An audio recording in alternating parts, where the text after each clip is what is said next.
Bung Nyarwi, sebagai sebelum ke Bung Marzuki, Anda sebagai orang luar, ini apa? Warming up, dinamika tadi di sekitar restoran itu warming up menuju Munaslup atau apa sih yang Anda lihat sebagai orang yang pengamat politik tapi juga cukup dekat mengamati dinamika di dalam Partai Golkar? Ya, saya kira begini ya. Dinamika di dalam Partai Golkar yang seperti ini, saya kira ini sudah pada fluktuasi yang cukup besar menurut saya. Cukup besar? Ya, Mas Budiman. Kenapa? Karena begini, Golkar ini partai yang sudah beradaptasi menurut saya. Kalau disebut partai itu kan sebenarnya setelah 99 disebut Partai sebelumnya Golkar. Sebelumnya kan Golkar. Ya. Jadi Golkar itu dalam tanda petik belajar menjadi partai, punya kompetitor itu 99 sampai ke sini. Nah, pasar politik Partai Golkar nggak hanya pemilih, tetapi juga kader-kadernya kalau bahasanya. Ya, para ini istilahnya anggota, supporter atau istilahnya loyalis seperti itu ya, tokoh-tokoh. Nah, kalau misalnya karena Golkar ini secara internal saya lihat termasuk partai yang punya demokrasi juga tradisinya. Peristiwa siang tadi apa yang Anda lihat? Nah, kalau yang tadi itu berarti apa? Sudah ada desakan-desakan nih. Desakan. Ya, yang menunjukkan berarti ada dilema, ada masalah soal leadership dulu. Entah leadershipnya levelnya sampai mana, misalnya pengelolaan partai politik saja, ataukah bahkan dalam menyikapi orientasi partai ini mengarah kepada pilpres ini seperti apa misalnya. Pileg ini mau ke arah mana misalnya, seperti itu. Nah, ini yang saya kira memang leadership ini yang menurut saya di dalam kepemimpinan Partai Golkar mungkin ada ya diskursus, mungkin stylenya dianggap kurang pas atau perlu ditingkatkan.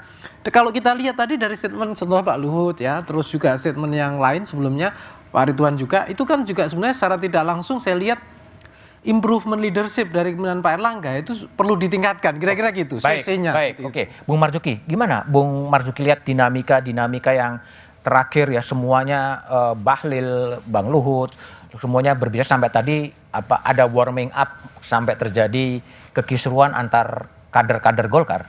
Bung Marzuki sebagai politisi senior dan Dewan Pembina lihatnya apa? Ya, Mas Budiman, saya mulai dengan joke ya. Ini dari zaman dulu Dewan Pembina mulai muncul dalam politik kita ini, itu suka dikatakan begini. Kalau mau mematikan satu organisasi, bentuklah Dewan Pembinanya. Kalau mau mematikan, bentuklah Dewan Pembina. Nggak berkutik itu organisasi. Oke. Nah, tapi Dewan Pembina sekarang lain dengan yang dulu. Oh, lain. Oke. Sekarang gimana? Sekarang ya kita masih ambil sisa-sisa dari yang lalu.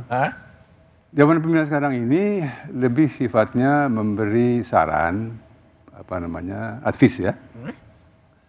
Tapi ini persoalan yang tadi terjadi di Selipi ini saya setuju dengan Nyarwi? Mas Nyarwi, bahwa ini ada dinamika ya Mas Budiman.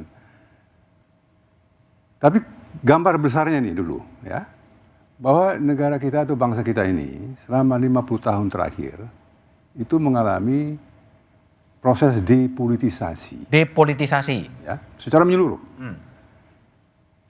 Politik yang ada sekarang ini bukan dinamika politik, tapi administrasi. Administrasi politik. Ya. Dengan demikian, semua partai mengalami proses yang disebut proses involusi. Dinamika yang seharusnya ada di luar, itu berkumpul di dalam partai masing-masing. Jadi yang aneh, partai yang tidak ada dinamika, seperti Golkar. Oh, justru aneh? Itu yang aneh. Jadi Golkar sekarang wajar-wajar saja ya? Wajar. Ini mah jadi berita gitu ya? Inilah partai yang sebenarnya. Oke. Ya, menjadi aneh. Tapi memang persoalannya adalah hampir di setiap pemilu sebetulnya selalu muncul ya, ketidaksolidan atau gejolak-gejolak di Partai Golkar, dalam Partai Golkar.